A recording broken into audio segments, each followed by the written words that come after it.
वह लोग अपने सफर के लिए चल देते हैं और डाकू भवानी सिंह और उसके साथी उन लोगों का पीछा कर रहे होते हैं। जमींदार साहब, आप जरा मुझे वह नक्शा बताएंगे जिससे मैं यह समझ सकूं क्या हम अपनी मंजिल की सही दिशा में तो जा रहे हैं, वरना कहीं भटक तो नहीं गए हैं। हाँ सूर्या, बिल्कुल देखो, ये लो, ये रहा नक्शा। लो देखो, क्या हम सही जा रहे हैं? सूर्या, यह खामोशी देख रहे हो? मुझे तो यह लगता है कि कोई बड़े तूफान के आने से पहले की खामोशी है। शायद ये वही खामोशी है। ये लोग तो नरभक्षी हैं, पक्का ये लोग हम लोगों को पकाकर खा जाएंगे। जमींदार साहब, आप डरिए नहीं, ऐसा कुछ भी नहीं होगा। क्या पता यह लोग स्वयं किसी मुसीबत में हों। रुकिए, मैं जरा बात करता हूँ। तो बताइए सरदार, कैसी लगी आपको कहानी? सरदार कुछ देर शांत रहता है, उसके बाद वह हंसते हुए बोला, तुम्हारी कहानी मुझे बहुत पसंद आई। तुमने अपनी कहानी में यही बताया जो तुम्हारे साथ हो रहा है, जैसे यदि वह अपने दिमाग का इस्तेमाल नहीं करता।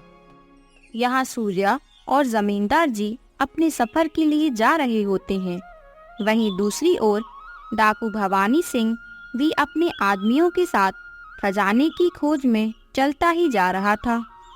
सरदार, हम लोग कितने समय से सिर्फ चलते ही जा रहे हैं। हम लोगों को और कितनी दूर और चलना है? अगर आप नक्शा देख लेते तो हम लोगों को यह ज्ञात हो जाता कि हम लोगों को अभी और कितनी दूर चलना है। हाँ ठीक है, देखता हूँ मैं।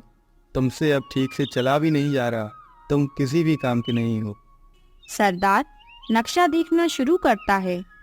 वहीं वह बौना डाकू मन में सोचता है, अपने आप को पता नहीं क्या समझता है, जब देखूं मुझ पर रोक छाड़ता रहता है। मैं बौना हूँ ना, इसलिए रोक छाड़ता है। अगर मैं इसके बराबर का होता तो बताता मैं इसे कि मैं क्या क्या कर सकता हूँ। बड़ा आया सरदार बनने वाला। क्यों, तुमने कुछ कहा क्या? नहीं नहीं सरदार, मैंने कुछ भी नहीं कहा। आपने देखा क्या कि हम लोगों को कितनी दूर और जाना है?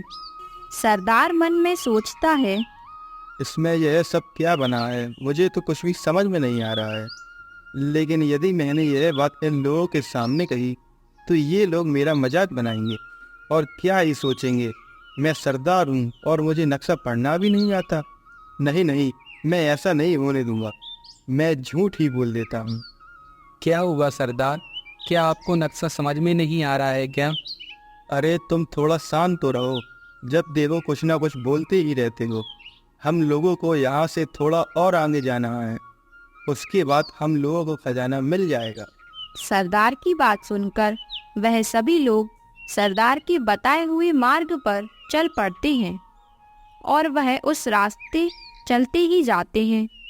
कुछ दूरी तय करने के बाद उन्हें एक गांव दिखाई दिया।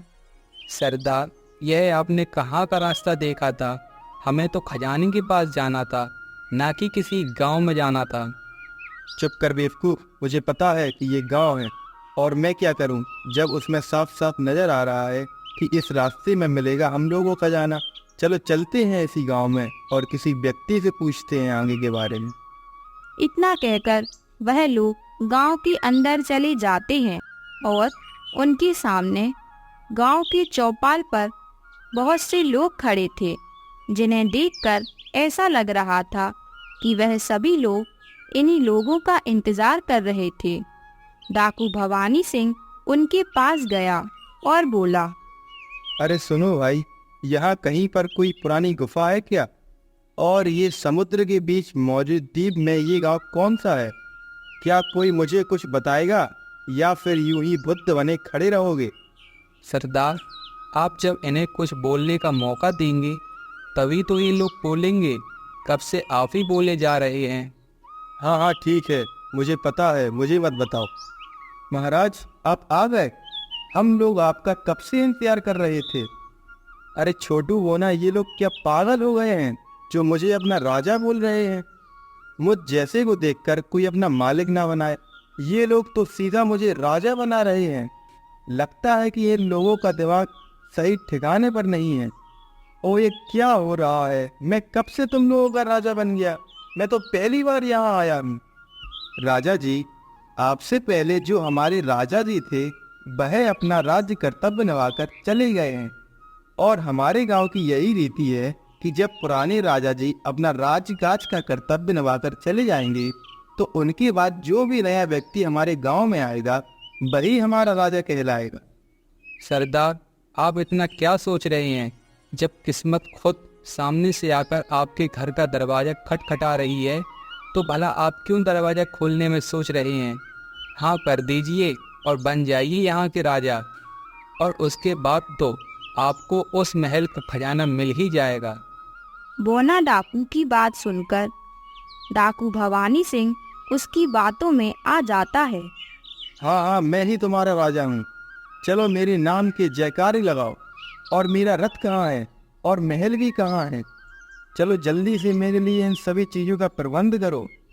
डाकू भवानी सिंह के नाम के गांव वाले जयकारे लगाते हैं। उसके लिए एक रथ भी आ जाता है जिस पर चढ़कर वह अपने महल पहुंच जाता है।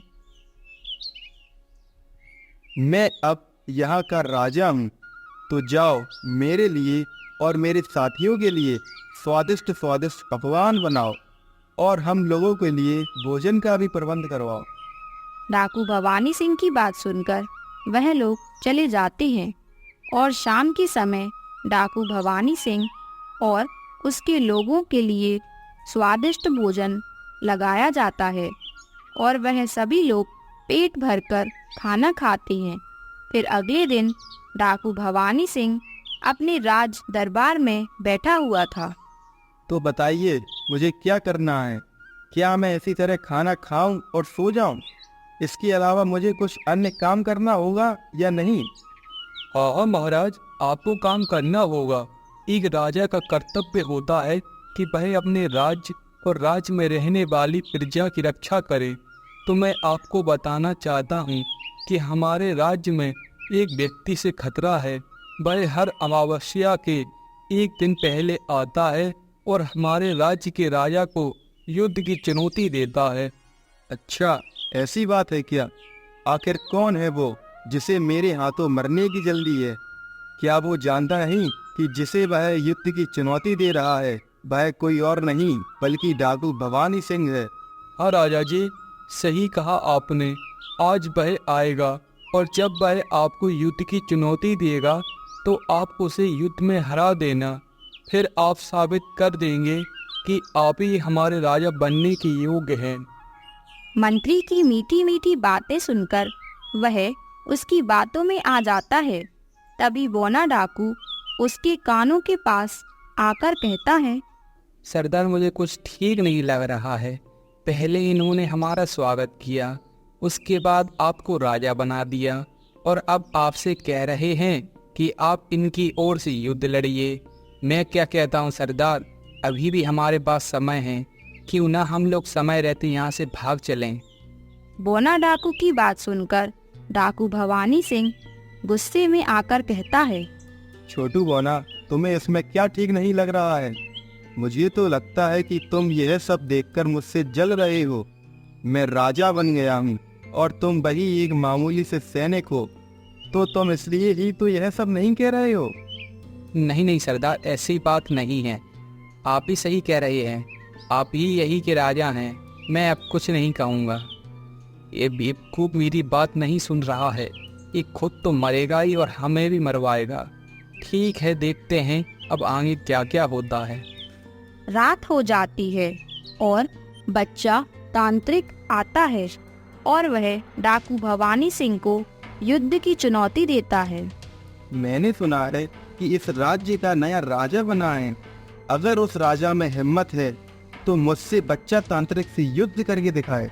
मैं बच्चा तांत्रिक तुम्हें युद्ध की चुनौती देता हूँ।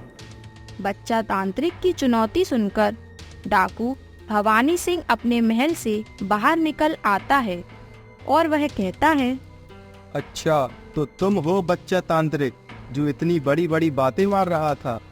तुम्हें युद्ध में हराने के लिए तो मेरा एक आदमी ही काफी है। ये गांव वाले तो बेफजूल में ही तुम्हारे बारे में इतनी बड़ी बड़ी बातें कर रहे थे।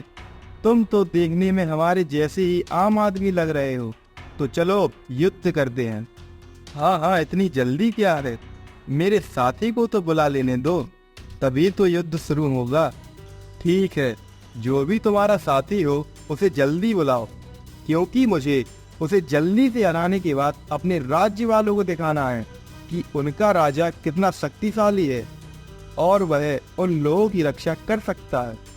डाकू भवानी सिंह की बात सुनकर वह तांत्रिक अपने साथी को बुला लेता है और उसका साथी कोई नहीं बल्कि 3 मुंह वाला विशाल राक्षस होता है, जिसे देखकर डाकू भवानी सिंह के पसीने छूट जाते हैं। सरदार, मैंने कहा था ना कि मुझे यह सब ठीक नहीं लग रहा है। आपने उस समय मेरी एक भी नहीं सुनी और अब आप देख लो नतीजे मेरी बात ना सुनने का। छोटू वाना, तुम सही कह रहे हो। मैं लालच में आ गया था। मैं महल की चकाचौंध में अंधा हो गया था। मैंने उस समय तुम्हारी एक भी बात नहीं सुनी। मेरी ही मति मारी गई थी। बच्चा तांत्रिक, तुमने तो कहा था कि वह इंसान ही होगा, लेकिन ये तो इंसान नहीं बल्कि शैतान है। तुम अब बेईमानी कर रहे हो। मैं बेईमानी नहीं कर रहा हूँ। क्या तुमने ही नहीं कहा कुछ समय पहले कि कोई भी हो तुम्हारा साथी जल्दी बुलाओ उसे, मैं उससे युद्ध करूंगा। तो फिर ये रहा मेरा साथी, चलो करो युद्ध इससे।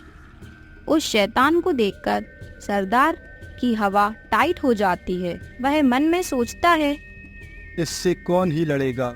मुझे थोड़ी ना अपने प्राण गंवाने हैं जो इससे युद्ध करूंगा। तो फिर क्या करूं? हाँ, एक काम करता हूं, हार ही मान लेता हूं।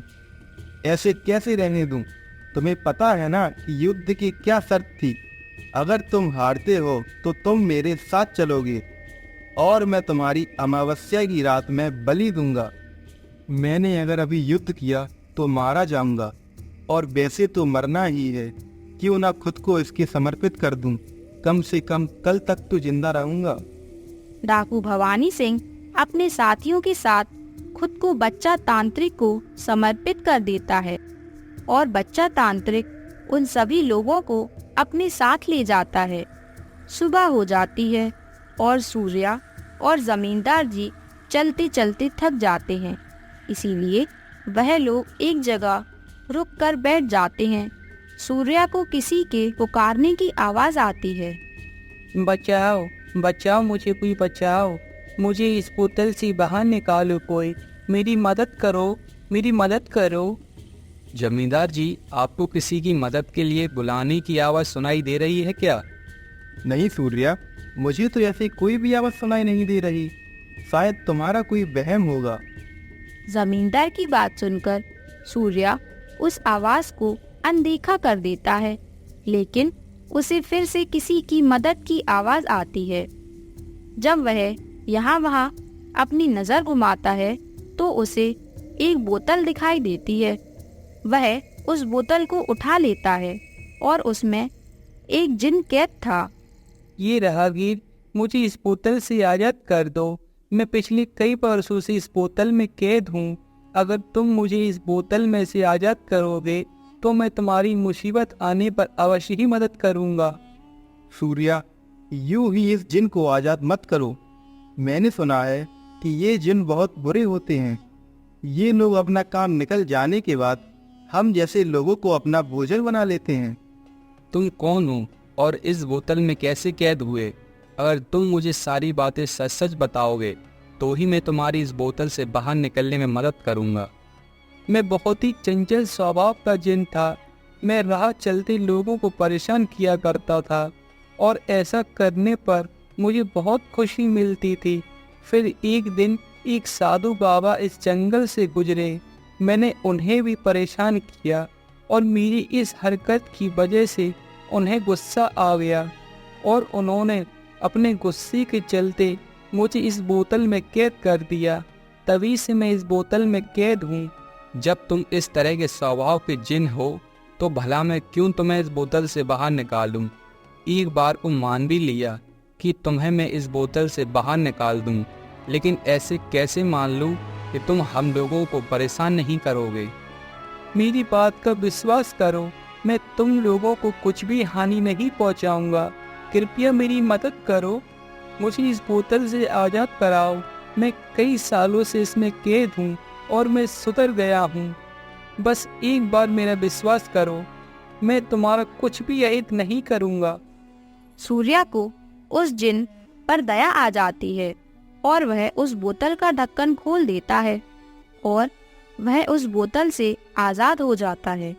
ये रहा गीत। तुम्हारा बहुत बहुत धन्यवाद। तुमने मुझे इस बोतल से आज़ाद कराया। तुम जब भी कभी किसी मुसीबत में हो तो मुझे एक बार पुकार लेना। मैं तुम्हारी मदद करने के लिए उसी समय आ जाऊंगा। इतना कहकर वह जिन गायब हो जाता है और सूर्या जमींदार अपने सफर पर चल पड़ते हैं। सूर्या, तुमने उस बोतल को खोल तो दिया था, लेकिन अगर वह जिन बाहर निकलकर कहीं अपना वादा भूल जाता और हमें नुकसान पहुंचाता तो फिर क्या होता? जमींदार साहब, ऐसा कुछ नहीं होता। वह बेचारा तो खुद ही मुसीबत में था। मैंने उसकी आवाज़ और आंखों में सच्चाई देखी थी, जिसकी वजह से मुझे ना चाहकर भी मुझे उसकी मदद करनी पड़ी। वह लोग आपस में यही सारी बातें करते हुए चलते जाते हैं।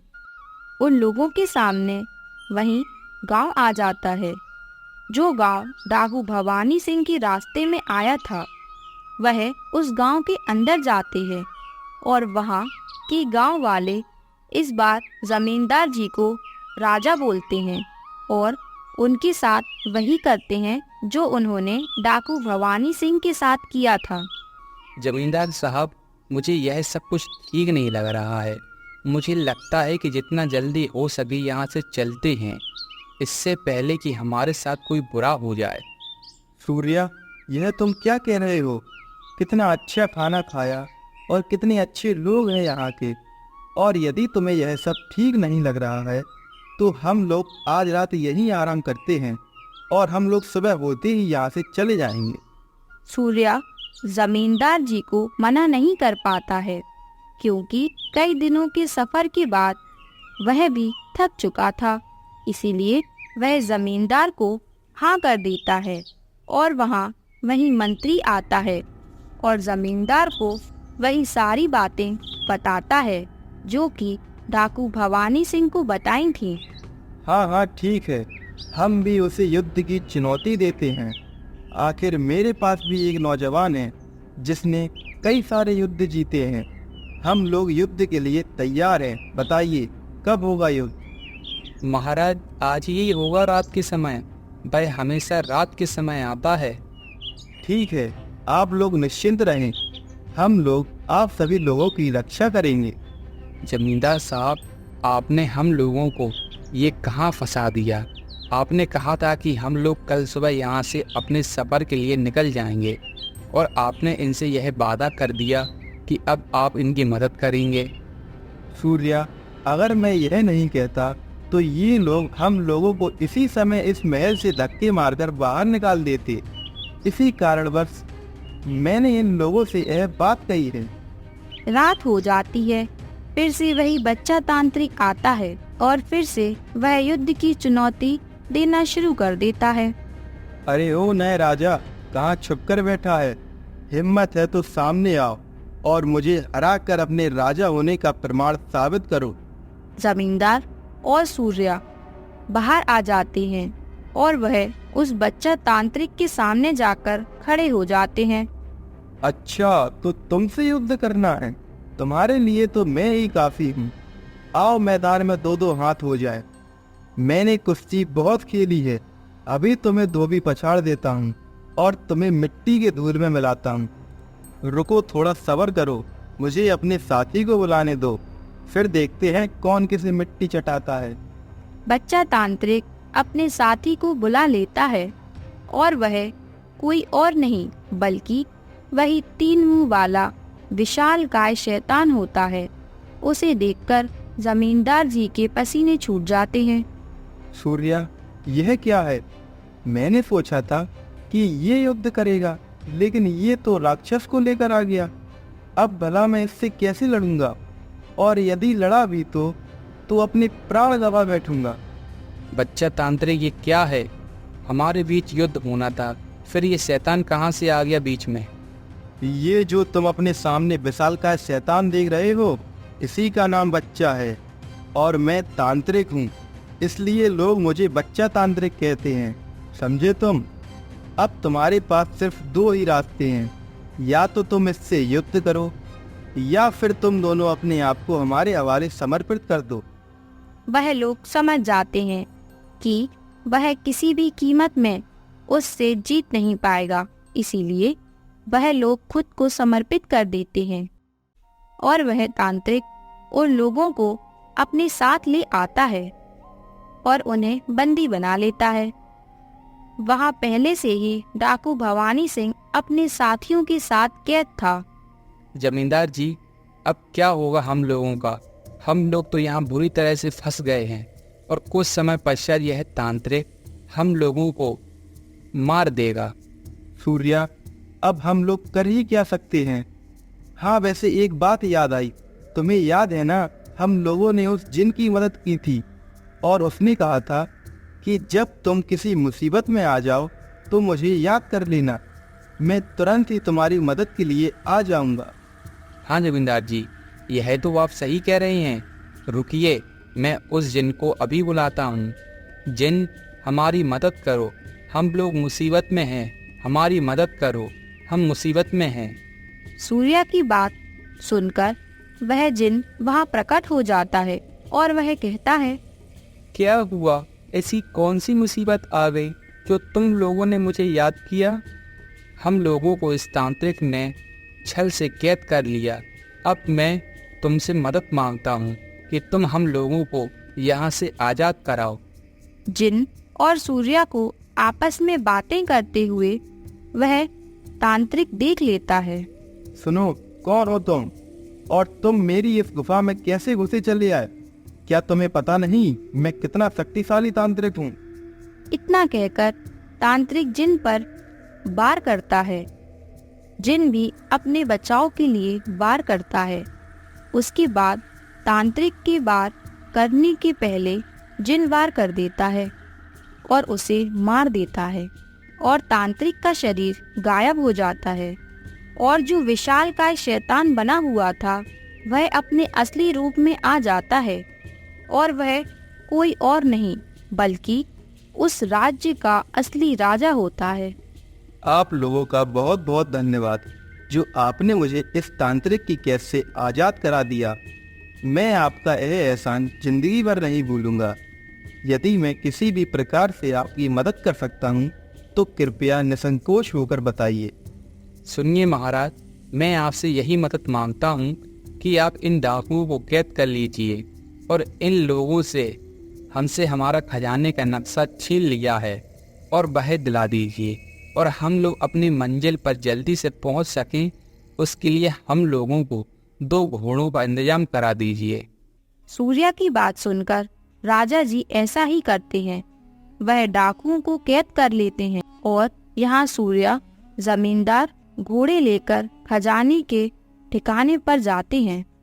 जमींदार जी, यही वह गुफा है जिसके अंदर हमें आपके पूर्वजों का द्वारा छुपाया गया खजाना मिलेगा। तो अब हम लोग अंदर चलते हैं। हाँ सूर्या, तुम सही कह रहे हो, लेकिन उससे पहले मैं तुम्हें धन्यवाद देना चाहता हूँ। तुमने मेरे लिए कितनी मुसीबतों का सामना किया, मेरे लिए कितना कुछ सहा। अगर यदि आज तुम नहीं होते तो आज मैं अपने पूर्वजों का खजाना नहीं ले पाता। जमींदार सूर्या को धन्यवाद करने के बाद गुफा के अंदर जाते हैं और उन्हें वहाँ बहुत सारा खजाना मिलता है। वह लोग उस खजाने को अपने जहाज पर अपने साथ लेकर अपने घर के लिए चल देते हैं। तो दोस्तों, कैसी लगी आपको हमारी कहानी खजाने की खोज और कैसा लगा उसका अंत? कमेंट बॉक्स में ज़रूर कमेंट करें और लाइक करें। आप लोग हमारी कहानी तो देखते हैं लेकिन चैनल को सब्सक्राइब नहीं करते हैं, तो आपसे यह प्रार्थना है कि चैनल को सब्सक्राइब ज़रूर करें।